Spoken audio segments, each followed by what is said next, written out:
New at noon, the man accused of hitting and killing a 16-year-old girl who was crossing an Adams County street pleaded guilty as arraignment early this morning. Brandon Monroe was accused of driving into Carolyn Kincaid as she was crossing an intersection near Monaco Elementary School back on April 11th. Police say he then left the scene. Police took Monroe into custody over a month after the crash. He pleaded guilty to a count of vehicular homicide DUI. His other charges for leaving the scene and reckless driving were dropped. Monroe was immediately sentenced to 10 years in prison, followed by 3 years of parole.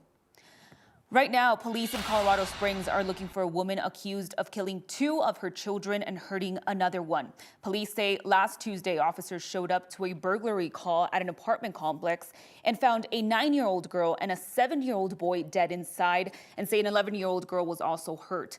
Police say their mother, 35-year-old Kimberly Singler, was at the apartment as well. But during that investigation, police realized there was never a burglary, and there's now a warrant out for Singler's arrest. Police say she hasn't been seen since Saturday. The 11-year-old girl is safe, but if you have any information, you're asked to call Crime Stoppers. That number is on the bottom of your screen.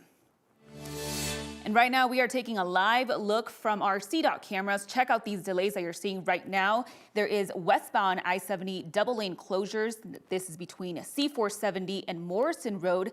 This is due to some emergency road work. Crews are repairing a deep pothole right now, so expect heavy delays if you're heading out later this afternoon.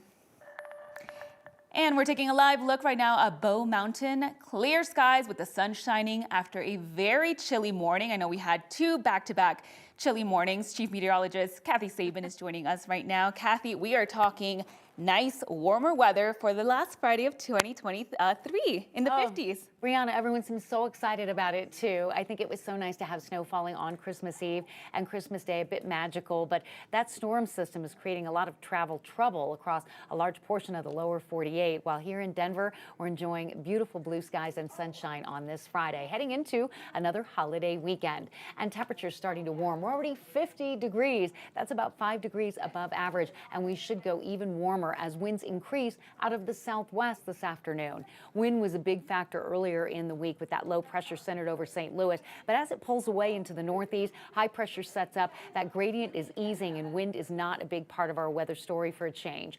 Areas impacted by weather and travel over the next 72 hours, Los Angeles to San Francisco, Chicago, Cincinnati, into New York and Boston. We're looking great here in Colorado. We're in between these 2 storm systems. No snow flying in the high country at this point. No winter weather or travel advisories posted, but that may be changing late in the holiday weekend. That Pacific storm in California may bring snow to the high country, and that could prompt National Weather Service to put some advisories out on Sunday. So coming up in Maine weather, we're going to break down that holiday weekend forecast for you and let you know how much snow to expect in the high country on Sunday. Kathy, thank you so much for that. Now, the clock is ticking for Denver's homeless initiative. The city has just 2 days to reach its goal of getting 1,000 people off the street by the end of this year. According to the city, 870 people are in some kind of shelter right now and connected to support services. More encampment sweeps are planned in the next few days. Now, as the city removes encampments, they move the people living there primarily into converted hotels. Mayor Mike Johnson's goal has been to house 1,000 people by the end of the year. Now he's planning to do it again next year. 9 News reporter Courtney Yoon is in Denver to explain how.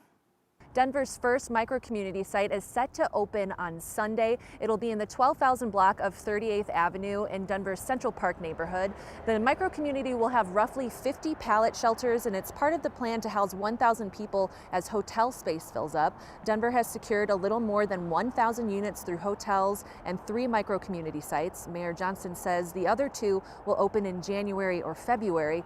Meanwhile, the city is still working to find sites in each district because the mayor wants to get another 1,000 people off the streets in 2024. So we'll in 2024 get back to work on bringing on more units, but also what becomes really important is helping the folks who have arrived in these units make the progress they want to make to get up and out on their own to their own permanent housing units. The city says it'll clear 2 more encampments this weekend, and Mayor Johnson expects 200 people will either go to a converted hotel or that micro-community site. He says there isn't a deadline for people to find permanent housing. The target is 90 days, but the city says it expects it could take up to 6 months for people to find something more permanent.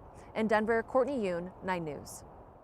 The city is also working to get migrants into shelters. Hundreds of people, including families and children, are living on the streets because they ran out of time in their initial shelters.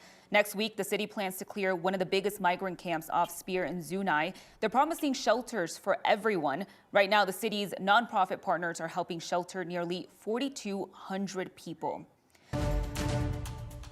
Another state is joining Colorado in taking Trump off its primary ballot. Maine's Democratic Secretary of State has made that decision, saying Trump is not eligible. Shenna Bellows cited the same 14th Amendment clause in the U.S. Constitution that was at the center of Colorado's case against the former president, barring anyone who participates in an insurrection from holding office. Bellows is the first Secretary of State in the country to decide that Trump is ineligible. Other election officials have rejected requests, saying it is up to the courts to decide. That decision doesn't kick in right away, and Trump's team does plan to appeal in Maine's court, and it's similar to what we're seeing right here in Colorado. The state Republican Party filed its appeal to the U.S. Supreme Court. If they agree to hear the case before January 5th, Trump's name will be back on the primary ballot, and if they don't take up the case before then, his name will stay off. Now, the liberal group behind the effort to kick Trump off the Colorado ballot wants a quick ruling. They're asking the Supreme Court to hear arguments and decide in less than 6 weeks. They want the court to decide Trump's eligibility by February 11th, just one day before primary ballots hit the mail.